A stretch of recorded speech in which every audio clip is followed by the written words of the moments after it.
Happy Easter Sunday! Hello everyone. I thought I'd make a quick little vlog and say that we had a pretty good day today actually, and I thought I'd start my next vlog with me talking about our nice little Easter day that we had. My dad actually made prime rib, and we had potatoes, twice baked potatoes, and corn, and just all sorts of really great things. It was really nice to have, like, we don't really have like sit down dinners that often because our schedules were so different. Mike and I eat so late. My dad usually has to go to bed early because he has work, but it was so nice that we got to actually like sit down and like eat together. And then later we had a little bit of carrot cake, and that's pretty much what we've been doing. And now I'm trying to get myself back into editing because I've had too much fun today. Yeah, but it was pretty nice.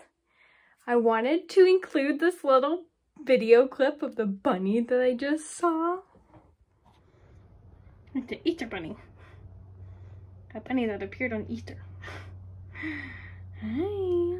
Good morning. I'm still in wake up mode. I got my coffee, my bedazzled Be Brave mug. That's right. Oh yeah, coffee is one of the best times of the morning. Yesterday though, I had my official first appointment with my gastroenterologist. It was a virtual video appointment. It's about my acid reflux, and we are going to have a procedure done in a couple of weeks where they, you know, the endoscopy, the upper endoscopy, where they put the camera down your throat and see if everything's okay in your esophagus and stomach. Hopefully it is. I'm hoping to come out of this knowing it's okay and just having a better treatment plan. I always look at it from that perspective. I'm not the type of person that's gonna be like, I have something, what is it? They better be able to show me what it is. I'm not really like that. I take things more lightly. Like, I want to just take a deep breath and be like, hey, it could be nothing. It could be nothing. We could be good, and it could be fine. You know, outside the regular unfineness of the actual acid reflux symptoms, but that's okay, you know? I'm hoping again that we will have a better treatment plan in place that will really help, because I would really like to do that, because sometimes I even feel like it affects my singing voice, and I don't like that. As you can hear, like, I'm very, it's a morning thing probably, but I'm very, like, scratchy sounding right now. Yes, I did just wake up, but also when I wake up in the morning, I just feel so like because of acid reflux. That's the best way to explain it. I don't know how to explain it. My throat feels kind of sore. I have a lot of, oh, there was a ring at the door. Let's go see what that is. So the ring at the door was packages. I had one and the rest were for my dad, but I think this is a book. I just ordered a book recently that I was super interested in. So the book that I got, let me first give a little background on this. So I've been so interested in the Demi Lovato docuseries that just came out. I absolutely love Demi Lovato. I think her journey is powerful. I think she is so strong and so brave to share her story. And I've always been a huge fan of hers. And it amazes me, like, how open she is and how empowering it is for her to share her story like she does, because it's a lot and it's dark, you know, but it also has the side of empowerment of getting through her addictions and her eating disorder and all on mental health and everything. So I just really appreciate her for opening up about her story, and I really hope that in my heart that it's going to change a lot of things in this world, in the sense of, one, there's the idea that people don't feel alone anymore. 2, you're not afraid to like really go ask for help.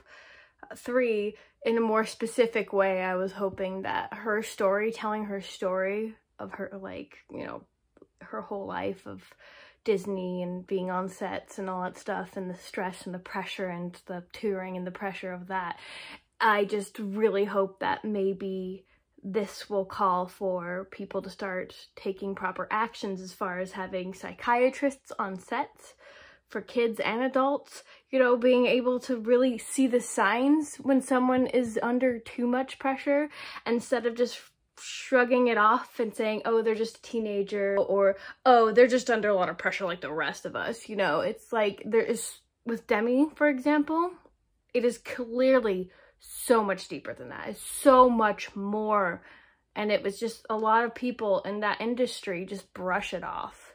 Like, oh, whatever, they'll be fine. It's like, no, something's wrong. You take care of it. And I know it's hard because, you know, people getting help basically is their choice. They have to make that decision to get help. But to see the signs of emotional trauma or anything like that could even help just to listen to them as a person, talk to them as a person, and not as your like star who you can't mess up because they're worth money. Ugh, it's really twisted, and I really would love to see that start to unwind and start to become more of a flow of people understanding someone is going through something, and to listen to them, to talk to them, to give them a break. I know it's hard in that industry and everything, but man, anyways, that was a long rant. But I wanted to set up the whole idea as to why I got this book, because people will probably be like, what? That's random.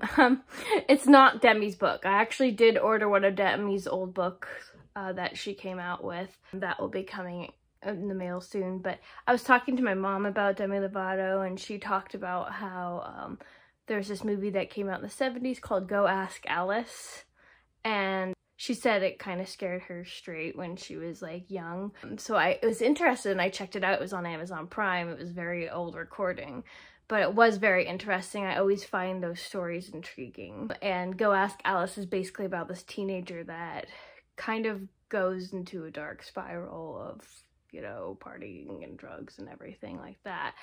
And like she wrote diary entries. Like she had a whole diary and she wrote in her journal about all these things.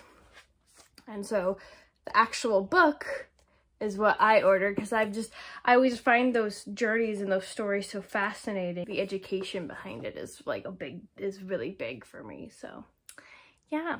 Anyways, that's the book I got. Go Ask Alice by Anonymous. I know it's kind of a dark story, but it's very educational in my opinion, usually. I haven't read it yet though, so give me a moment to read it. I am slowly becoming myself in the day, which means I'm slowly waking up. Gotta go get the raccoon dishes now.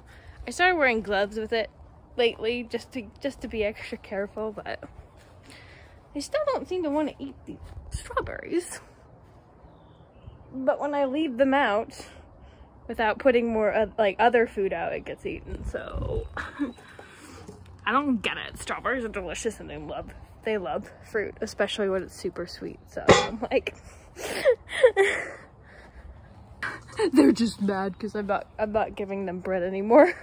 They're like, what is this stuff? What is this like stuff I'm supposed to eat that you're giving us? It's hilarious to me. Now I gotta decide what I want to wear.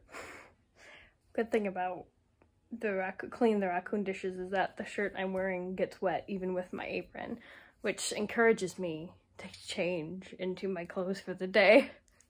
It's great. I started reading this too. It's really good so far. Oh my god. Like I'm already like a couple months into the diary entries. I'm like, they're so quick to read. They're all just diary entries. It's incredible. It's really interesting. And I could already tell this person, I don't think her name's actually Alice. I think that's supposed to be symbolic because it says it's by Anonymous, but we'll just call her Alice for now. But it sounds like Alice has a extreme eating disorder, like right off the bat. Oh, it like hurts my heart because it does remind me of like Demi Lovato. Everyone who has to struggle with that, it's like, oh. I think this is like what, the 70s, 60s or 70s. So in that time period, it like wasn't even mentioned. It was like a normal thing for high school kids to be doing those kind of things. Oh, it hurts my heart. It hurts my heart so much. I'm so glad that we are moving in the proper direction of education over things like eating disorders and things, because it's just, oh, we'll see where this goes. I know it's not really a happy story though, because I know things don't end well, even though it seems like they're gonna be okay. So I think it's good for education, but I know it's gonna be a bit of a sad story that you watch like go downhill. Anyways, it's definitely caught my attention though. I had things I wanted to do today, but I might just read this book. Yikes. There are some things that I really need to get done, so we'll see. We'll see if I can, like, stop myself at some point. I want to show you guys something. So I have been getting these, like, TV dinner things with Healthy Choice from the store so I can just heat it up. Oh my god, it looks so good. I'm so excited. So this one obviously is the chicken margarita with balsamic. I've been having to find things without cheese because normally I eat like a lot of things like bagel bites and stuff during the day, which is not healthy at all, but also I'm trying to limit cheese so as to see if it affects my acid reflux. So it's super cool, these reviews. So all the noodles and everything are like in this first, inside this bowl, and this sauce is like below, right? And then you put it in the microwave, and then you take this part out after you take the sealing stuff off, and then you just mix it all together. I just think that's so convenient and so cool, and all the ones I've had so far are super good, so I'm super excited. This smells amazing. This was super good, and I feel almost full. I might have a little bit of a snack, but like a small little side snack. So we made the healthy choice. Get it? Because healthy choice, that's what it's called. Now I'm gonna probably make a not so healthy choice, but it's not that much. It's just some barbecue chips, which I haven't had for a while, so kind of excited. I just want to make sure I feel full so I don't end up snacking all day long. You know, that happens a lot, so. Oh my god, guys, something really cool just came in the mail. Okay, I could have mentioned this a long time ago, but Joey Graceffa, the fantastic YouTuber, I followed him for a long time. He also has his web series Escape the Night on YouTube. I guess it's premium now, not YouTube Red. He had a Kickstarter that started last year for his game for Escape the Night, and it just came in the mail. So we knew it was gonna come probably sometime after December, this last December. So I'm so excited. I have to show you. Oh my god, Joey Graceffa. Escape the Night. Yes. Oh my gosh. Okay, I have to show opening this. All right, got it up, got it up, got it up. All right, are we ready? Oh my goodness. Escape the Night board game. Look at this. So it's sort of like a combination between Clue and kind of like Magic and like D&D vibes from my understanding. Oh my god, look at it. This web series is so incredible. I got really fortunate because Joey opened it up during quarantine for everyone to watch on YouTube, so I got to watch it because I don't have YouTube Premium. I'm just gonna like show all the layers because they're, oh my god. Oh my god, I'm freaking out right now. This is so exciting. Characters. There's so many aspects to this game. Here's all the rooms and stuff. Oh my god. What we got on here? Ooh, that's pretty. Gorgianias. And here's the board. I will open that next, I promise. Hopefully I can remember what order this is all in here. And then here's all the game pieces. And the cards. This is incredible. Alright, so I love how it just keeps it's with like pieces within pieces within pieces. Yeah, so there's all the game pieces I was looking at. So the story of Escape the Night, if you don't know, it's like a murder mystery type of thing, and they do all these challenges. It's basically was a bunch of YouTubers coming together, taking on specific characters like the gambler, and it was like a murder mystery, and they had to do all these challenges, and through the challenges they decide who to vote out, so technically they die, but you know, it's just a web series. And so this is the little thing where you put the tokens in to vote for who's going to be eliminated, basically. So these little guys are like these like totem things that you win. You're trying to collect all of these to make it out, because they get stuck in some era. So the first one, it's like the 1920s, right? in the second one, it's like Renaissance-y, I think, or yeah. And they have to do all these challenges to get out of the era, or otherwise they're just stuck there. Here is the incredible board. Oh, all the different rooms and everything where they have challenges, and I think they actually have secret trap door things that happen like in the game, so you end up in like here or something like that. You have to fight monsters and stuff. It's just so cool, so cool, so cool, guys. You don't understand. Okay. It's gonna take me a bit probably to get this game down because I have read the instructions in the past, but it definitely has its complicated moments for sure. Look at all the cards. Ah, I'm excited. Okay, I'm done. I gotta go because this video is getting so long, and I might just end it here. I'm glad I could share this really exciting thing I got today.